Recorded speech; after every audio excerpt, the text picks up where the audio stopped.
Hey, welcome to Hot Takes. I'm your host, James Scott, here to analyze anything and everything interesting. Let's dig into today's topics.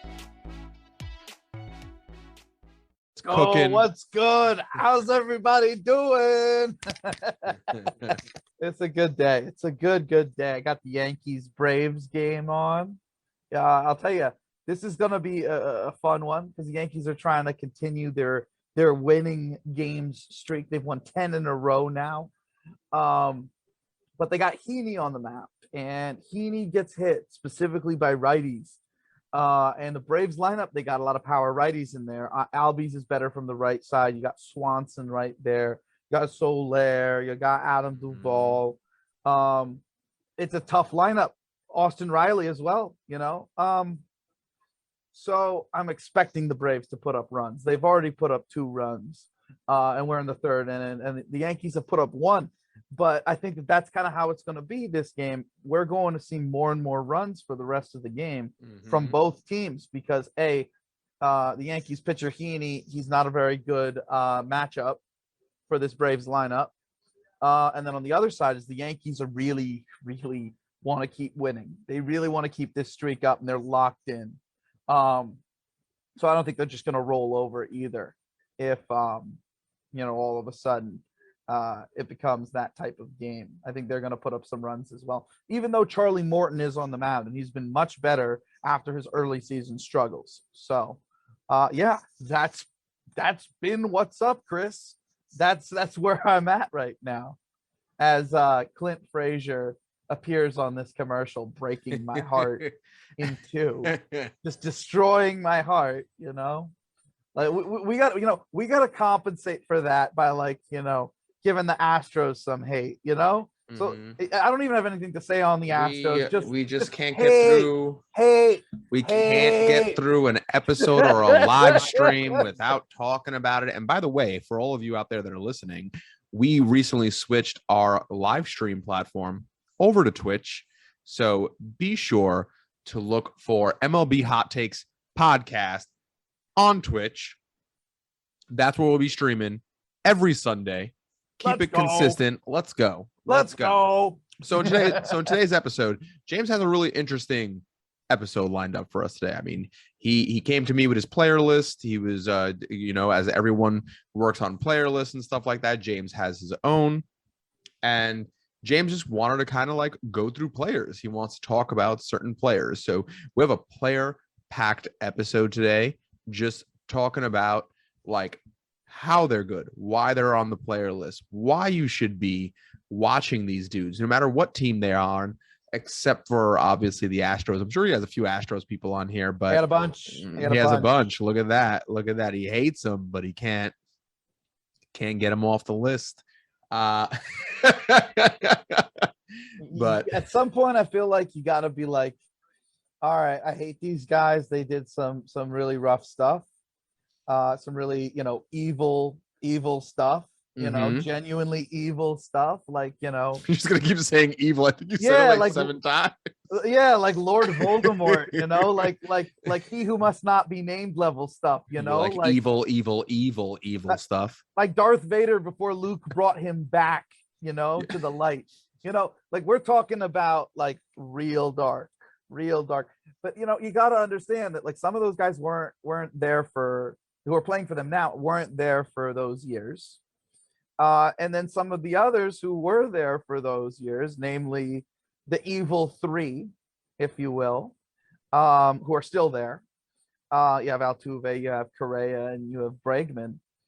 With a guy like Bregman or a guy like Correa, those guys, they may have cheated, but if you're looking at all of the talent in the league, if you're looking at everybody, majors and minors, it's still really hard to be even if those guys are a lot worse versions of themselves, it's still really hard to be a shortstop or a third baseman who can be a league average hitter, even if that's what they end up being. So both of them made the honorable mentions list. And Altuve, he seems to be able to have brought back a little bit of his previous ability because I think he probably was a legitimate big leaguer before the cheating. Because that was, years back when he first came up. Mhm. He came up for the Astros years ago. And his foot speed has come way back. So I think that upped his infield hit percentage. So I think that kind of pushed back some of the decline. I don't think that Altuve is nearly as good as his full season numbers. I think he did what the other guys did for a large period of time, which is work the count, become a pull power hitter for a bit. But after that, Altuve turned into a guy who contact hitter, 15-ish% above league average. And I think that's probably what you'll see moving forward. So as a second baseman who should be fairly healthy and, will bat for a high batting average, if you're 15% above league average, you're a notable player for the position. Whereas Correa, he fell off a lot more extreme. Same thing with Bregman. So for me to move them back onto the list, I'd need to see skill changes. Like Altuve, he was able to kind of deal with the fall off from being, a mistake hitter, from dealing with, because that's what I was saying. Like we talked about this in previous episodes. We have. Yeah, the Astros went from cheating to not being able to hit righties to being able to hit only righty mistakes to striking out all the time on a month-to-month basis. That's kind of how the decline went. And like I said, with Altuve, his speed was able to deter some of that. Bregman has never had that kind of speed. Correa has never had that kind of profile based on that. Years ago, he was a fast player, but he's had a lot of injuries since then. If Correa and Bregman make changes to their profile to bring back certain levels of hitting, become different types of hitters so that they can still capitalize on hitting everyone to the degrees that they need to, sure, I'll move them back onto the list. I'll still hate them, but this is an objective list. As of right now, they have some proving to do. Whereas Altuve, he's on the list and I still hate him. So that's kind of part of the list, is that, it's not based on how I feel about a player. It's based about who the player is. And that's it. It's not based on what the perception of the player is or whatever. It's based on who the player is. So, now that we've gotten our Astros hate out of the way, let's launch in. Chris, pick a guy. Literally, give me anyone on here.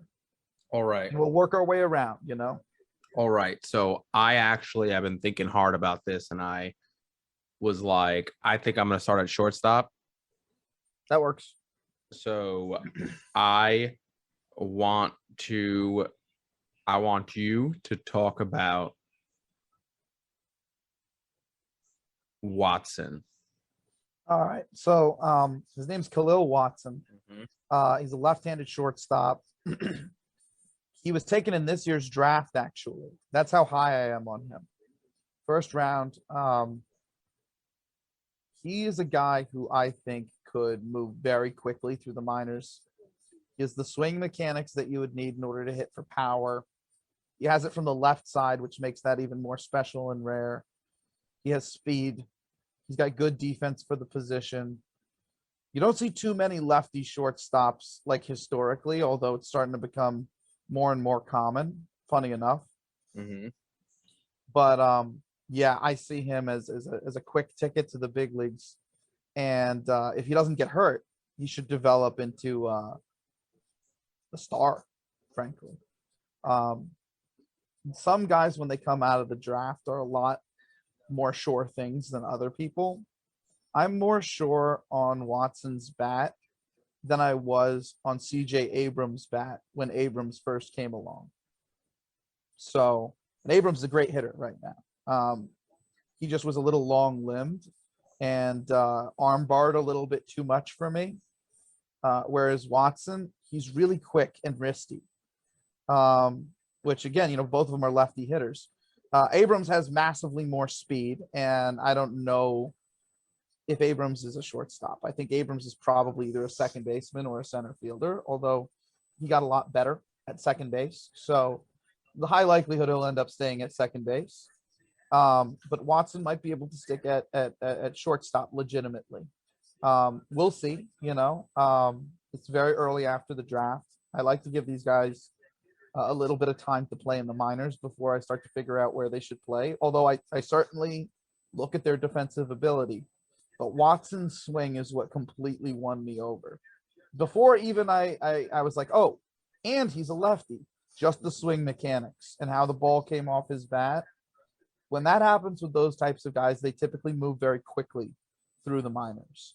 So there'll be guys as we move through this list, whether it be in this episode or future episodes that we talk about, that I added to the list as soon as they came out of the draft, like Spencer Torkelson, for instance. He was an immediate addition. Or, I believe his name's Henry Davis of the Pirates. He was drafted, I think, first overall. And he's a catcher who should zoom through the minors. Adley Rutschman, he was another guy. As soon as he was drafted, I immediately added him. But, first round draft picks, if you're taking the first guy, that guy's probably going to be someone you should add to the top player list immediately because they're number one. But there are definitely people who were taken other than one who I liked enough to add to this list. And Watson happens to be one of those guys, because Watson was not taken one. He was not even taken within the top 5 picks. So, yeah, huge fan of Khalil Watson. Big fan of him. Give me another one, Chris.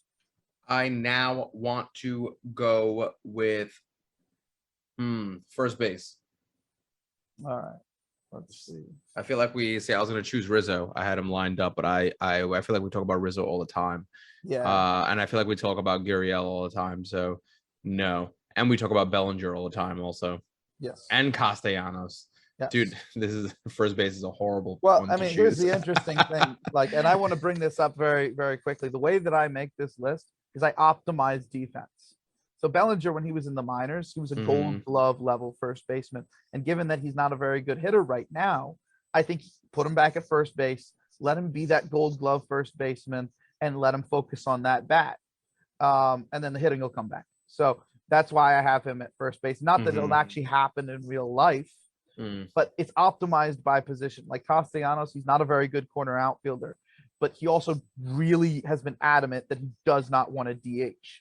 So what do? You put him at first base. As a former third baseman, the scoops and all of that, it shouldn't necessarily be an issue over there. And I think he'll actually love playing it because he gets more action.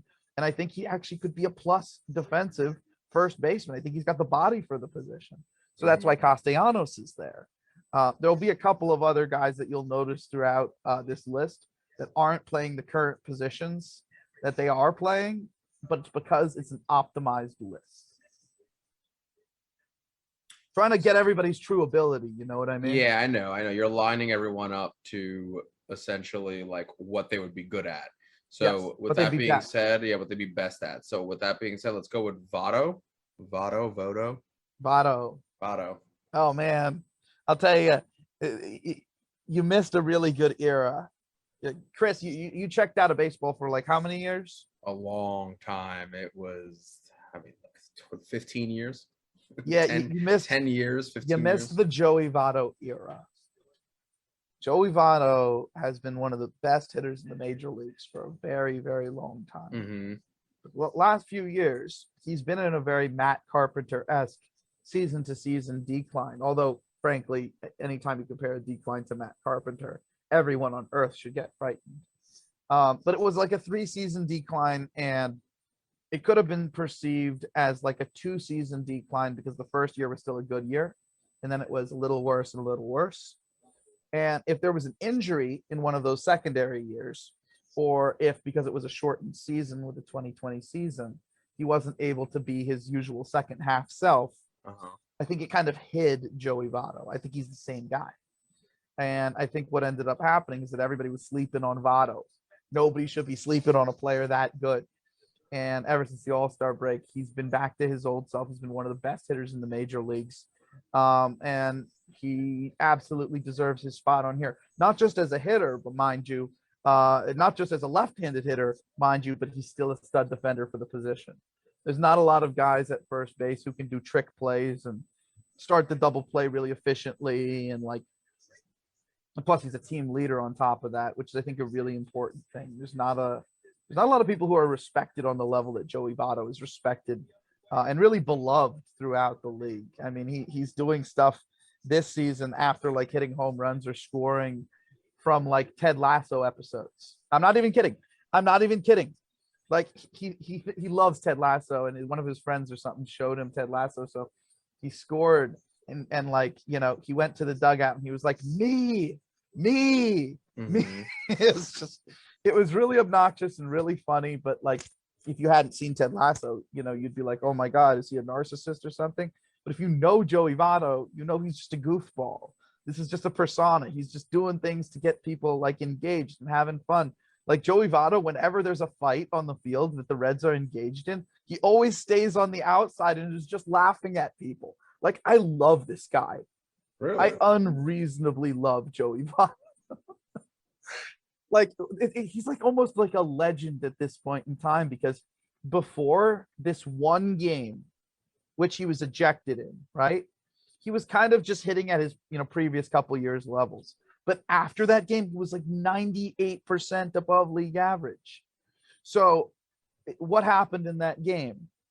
Well, there was a little girl who saw him get ejected in the first inning, mind you, very first inning.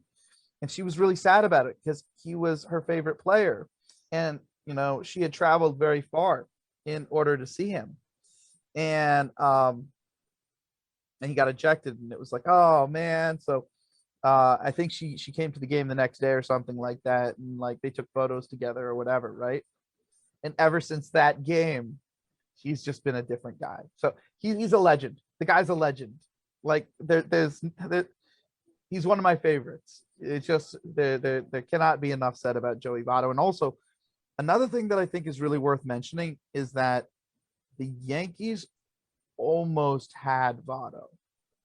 They almost had him. The Yankees almost drafted Votto.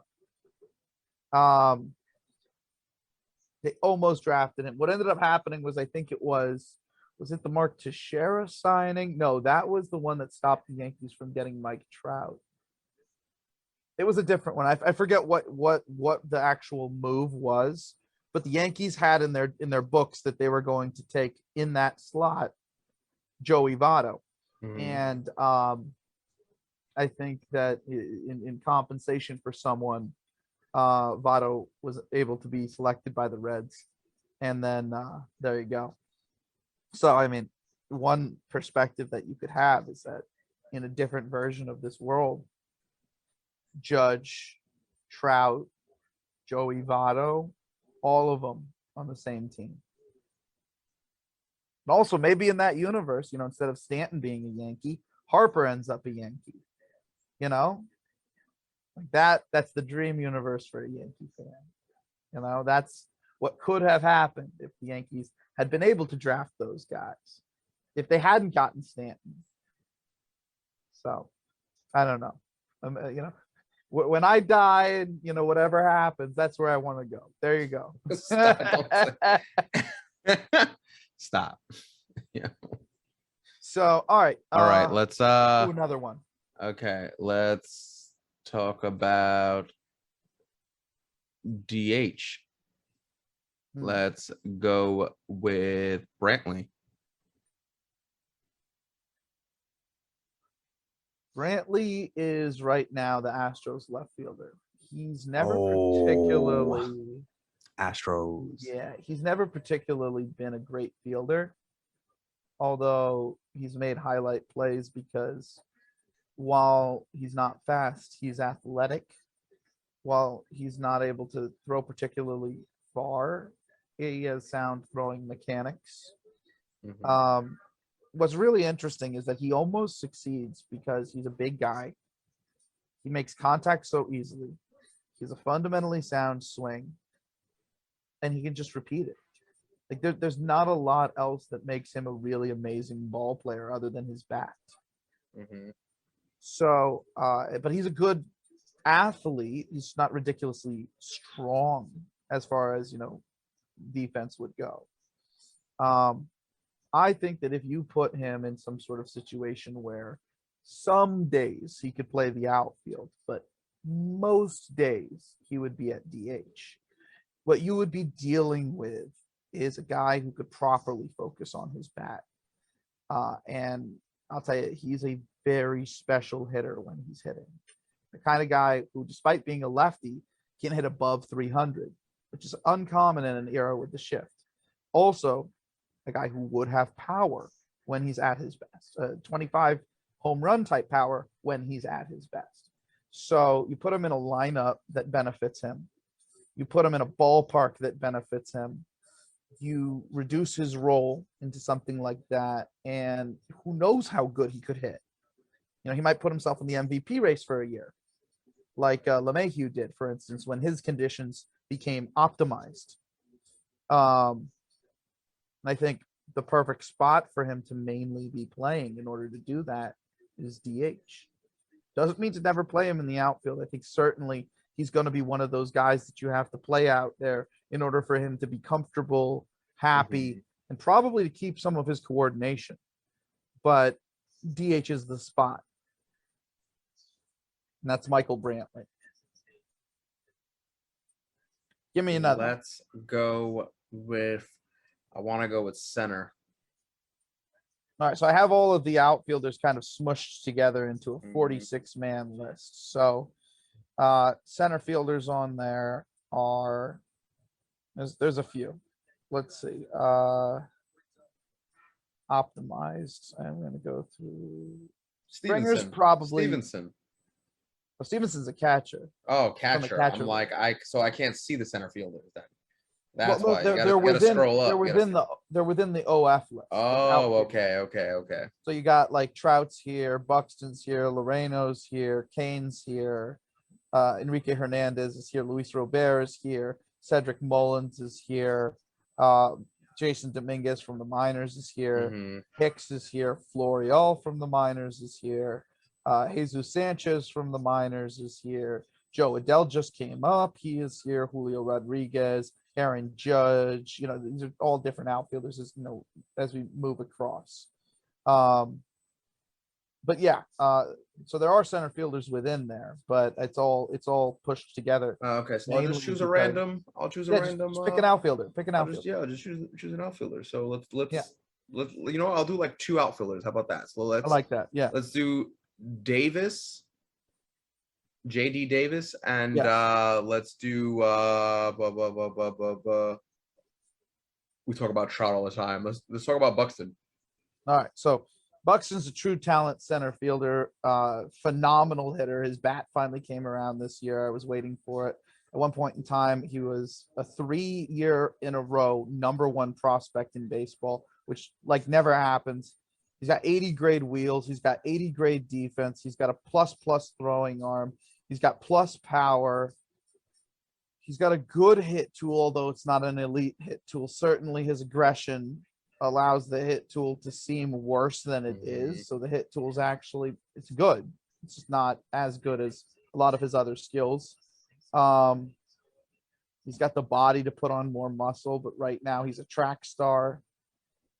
If you want to be entertained, watch Byron Buxton highlights all day. With regards to JD Davis is a guy who's played mainly third base in the minors. He's got a good arm. He's not got good defense at third base, and he can play second base too, but he also does not really have good defense over there. And he can play, you know, left field too, but that's typically a position where you want range over arm. Can't play center field, that's for sure.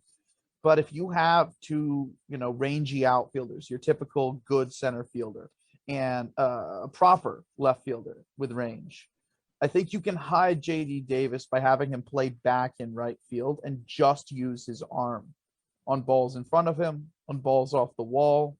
Having 2 people with that kind of range can kind of allow you to do that. A lot of teams, they get a guy who's just mainly a throwing arm, and they put good fielders in left and center, and that's what they do. So I think that's probably how to best get JD Davis's bat in the lineup, because I don't think he's a good enough hitter to be a first baseman and show up, or a good enough hitter to really be a DH and like be different, if that makes sense. Like you could use him as a super utility, but we haven't defined super utility as a position on the list because we're trying to optimize talent. You know, a super utility is a guy who can play all over, but which of those positions is their best position? That's where they're going to be ranked. So certainly Davis having the ability to play different positions is valuable and notable. But if you want him to fit a roster in like, you know, a 1 through 9 capacity, the best place to hide his inefficiencies is a place like right field. So that's why I have him on here. Plus throwing arm, mostly a mistake hitter, although this year he's learning to accept striking out at an elevated rate so that he doesn't have to continue to be a mistake hitter. And it's an interesting development that bears monitoring. Because if he remained a mistake hitter, I wouldn't be that attracted to the profile at all. But with these adjustments happening, I think that there's a possibility that if you balance him out with the right other players in your lineup, that he can be a needed player for a team that needs power and that needs balance and that needs you know, more middle of the order hitters. Although I wouldn't say he's true middle of the order. I'd say he's back in the middle of the order, 5 hole, 6 hole, 7 hole. But you need that. You need you know, some sort of guy at the end of the middle of the order. And I think he's making the necessary adjustments, willing to strike out more to get to more power, stay a unique and valuable player. And that's what he'll need to be in order to stay in the big leagues. Productive, unique, and valuable. Otherwise, he'll just drift off to a team that's just like, oh, well, you do enough offensively and you're adequate defensively. So, you know, that's how we're going to use you. The only other way I think he could have, you know, value, like I mentioned this like a little bit earlier, is through versatility. Is if you have like a playoff team and he's okay with this, right? That already has their right fielder, already has every position filled, and he's okay being used at all of these different positions off the bench and kind of being a super utility, terrible defensive version of Zobrist with you know, more power and less contact, and you get what I'm saying, less finer skills. I think that kind of super utility role could suit him with the right team, but I'm not sure he'd be the most happy in that situation. I think a guy like JD Davis, he really feels good when he's playing every day and he can just focus on hitting. I think that's when he's used best. So yeah, that's JD Davis and that's Byron Buxton. Buxton has his whole prime coming up ahead of him. JD Davis is smack in the middle of his prime, will probably be effective for the next 2-3 years, maximum. And then will become officially like a bench player. Whereas Buxton could legitimately play every day for the next 12, 14, whatever years. He's that type of player. It's just that Buxton has had injuries in the past that have been frequent enough to draw concern. Mm-hmm. But whenever you're dealing with an athlete like that, I mean, he's always diving into walls and sliding and doing, you know, plays that are high risk plays of getting injured anyways. So part of me is like, I don't like the injury issues, but part of me is like, they seem inevitable with that level of skill. Like nobody is that skilled and stays healthy. And the only guys who like, this is why, like, you know, when I look at Ohtani, I'm just really happy that this is happening, that he has a season of being healthy, because at some point in the future, I think like Buck Showalter said, he's going to have to choose to either be a pitcher or to be a hitter. And I'd love for him to do both. I'd love for it to work out. But for health reasons, it's really hard for an athlete to do the things that Buxton, Ohtani are capable of doing. It's actually been a miracle that Trout's been able to do it for as long as he's been doing it before breaking down. And even he got hurt this year and has been kind of hurt on and off through parts of the season over the last few years. Not to say that Trout is injury prone. He's not. Trout's still a god. But yeah, he is, yo. Like, no lie. Like, he's as good as they get. But yeah, you don't see talent that's at that high of a level that typically at least stays healthy. So, I want to give Buxton some pause, because like it's also the other side of it is this. It's not like he's a corner outfielder. He's a center fielder. It's not like he's just a good center fielder. He's like the best center fielder, or if not the best, in the conversation. And then on the bases, it's not that he's a good base runner or he's a great base runner, but he's in the conversation for the best base runner every year. And now he's hitting for power and he's being aggressive. And he's like, for the whole time he played, he was over 100% above league average, WRC plus wise this year. Again, it wasn't very much time, and he keeps getting hurt over and over and over. But you don't find talent like this. And in recent years, he averages around 100 games most year, 110 games most years, as I recall. So should he even get 110 games next year with now this elevated level of performance, what is he going to do? What can he do? What if you put him in the lineup with protection? What if you put him in a better ballpark? Like, Buxton is he's a very special player. And I just am really excited to see how they figure out how to get the most out of his talent while keeping him healthy. Because they'll figure it, a guy like him, they'll figure it out for a few years. And he's got many years of keeping this ability before it falls off, given his age and the level of the ability. And the injuries haven't particularly been the kind that take ability away. So he's a guy to monitor. He's a guy to monitor. He's a very electric talent. I think we have time for one more player.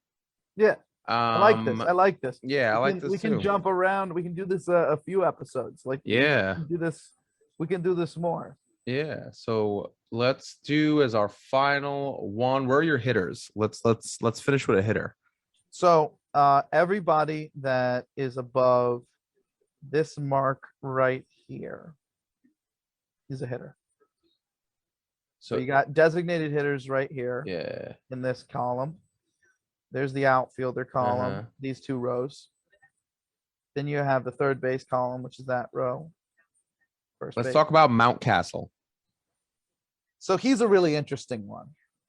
He was rushed through the minor leagues, although certainly when you watched him in the minor leagues play, he has a very aggressive approach, which I love. And he's always had some of the most sound swing mechanics that I've seen, like one of the best swings out there. And that didn't stop in the big leagues. And I remember looking at him and being like, everything checks out, looking like vision wise, right? And him being successful while being so aggressive, it was like, if he comes to the big leagues and is being that aggressive and doesn't experience success, I think there's going to be the ability to become a little bit more patient, and then the success comes back, and then he builds on that. And I think that when you have that kind of swing mechanics and you have that kind of bat speed, and you're basically a DH for all intents and purposes, like, they don't need him to focus on anything else but the hitting, really. The bat will come around. And what we've started to see is that as the year has gone on, he's become a better and better and better hitter. And we talked about this on the live stream about how the importance of swing mechanics is and all of that type of stuff, right? I'm sorry, I'm getting a little distracted here. There might be a fight going on in this.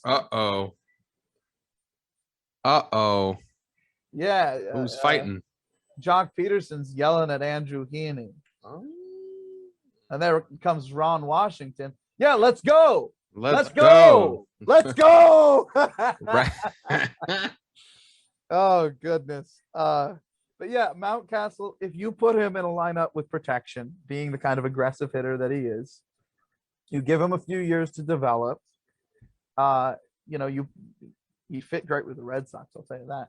You put him in a ballpark that favors his type of hitter because he's going to be a pull hitter, pull power hitter, which is your typical type of hitter when you're fully developed.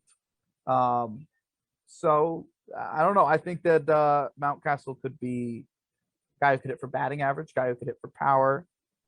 He reminds me a lot of the Nick Castellanos profile, especially because he used to be a bad third baseman, just like Castellanos.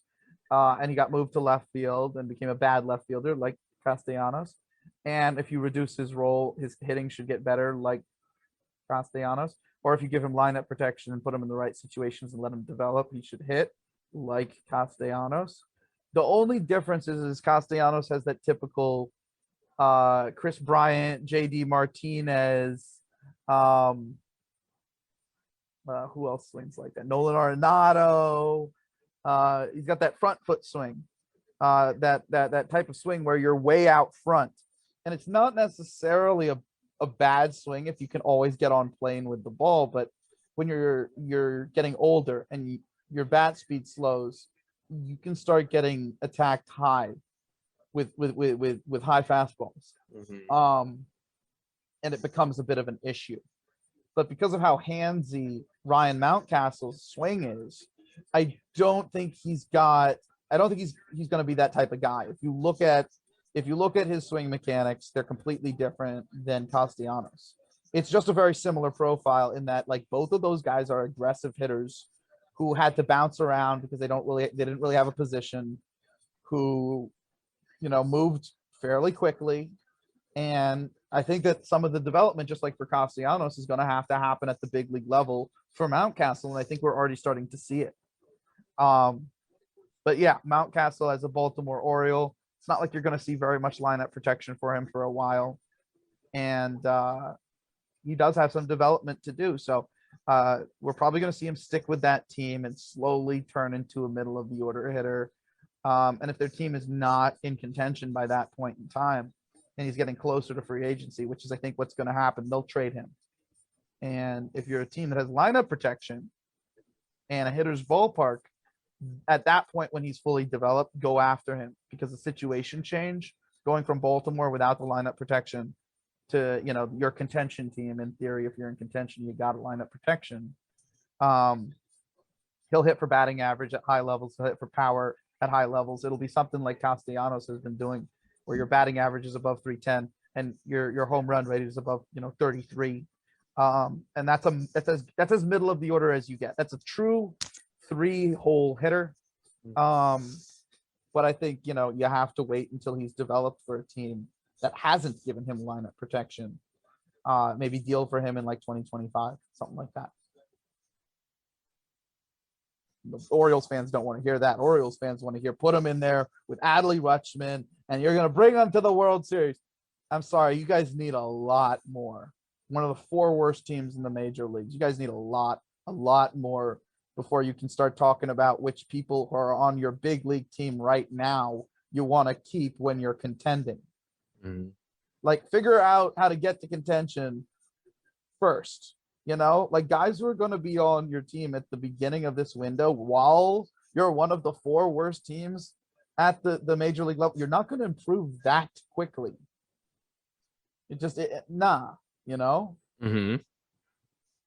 So. And I mean, that's it for this episode. That's all, folks. Goodbye. No, I'm joking. No, we almost got a fight. We almost got a fight. Legitimately almost got a fight here. Like, Jock Peterson was legitimately angry that a ball was thrown that close to him. That's crazy. He's like, "Oh, it hit me in the hand. Look, it hit me in the hand." Dude, we just saw the replays. We just saw the slow-mo. It didn't hit you in the hand. You swung through it. Stop being a crybaby. Go sit on the bench. Well, some people like to cry. I mean, look, Peterson, like, he comes from LA, and again, like, I don't have nothing. Well, I do have a little bit against the Dodgers, but I don't have nothing against players on the Dodgers typically. But like Peterson has always struck me as a prima donna. Mm-hmm. Like always, like I want to be wrong about the guy. I really do, because I like my lefty platoon hitters. I really do. I like guys who can play all three outfield positions at least adequately, even though I can't say he's great at any of them. But I like that, and I like a guy I can platoon, especially with the strong side of platoons. If you look at Jock Peterson historically, he's been one of the best platoon players in baseball. So I don't want to dislike the guy, but it's just like, calm down, man. Mm-hmm. Anyway, that's all I got. That's all we got. I would have loved to see a fight. Yeah. That's so mean. Like, I would have loved to see them go at it. Yeah, no, that's it for this one. Make sure you hit that subscribe button. Make sure you still stay subscribed to our YouTube. Check out any of the content that we put out. And be sure to check us out every Sunday on Twitch TV talking about the game. Let's go. Let's go. We'll see you guys this Sunday.